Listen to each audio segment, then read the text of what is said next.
আরজিকর হাসপাতালের ঘটনার পরে পূর্ব বর্ধমানের ভাতার স্টেট জেনারেল হাসপাতালে এক মহিলা চিকিৎসককে হুমকি দেওয়ার ঘটনা সামনে এসেছে। এক সিভিক ভলেন্টিয়ার সুশান্ত রায় এই ঘটনায় জড়িত।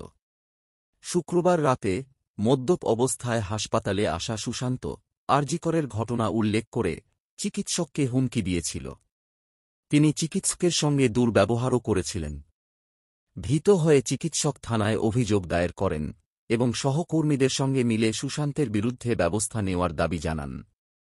মহিলা চিকিৎসকের অভিযোগ, ওই সিভিক ভলেন্টিয়ার বলে, গতকাল আরজিকরে কি হয়েছে দেখেছেন তো? তা আপনার সঙ্গেও করে দেব। শনিবার সুশান্তকে গ্রেপ্তার করা হয়েছে।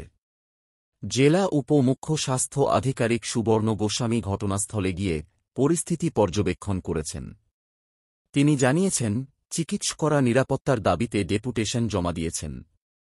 আরজিকরের ঘটনার পর থেকে রাজ্যে চিকিৎসকদের নিরাপত্তা নিয়ে উদ্বেগ বাড়ছে।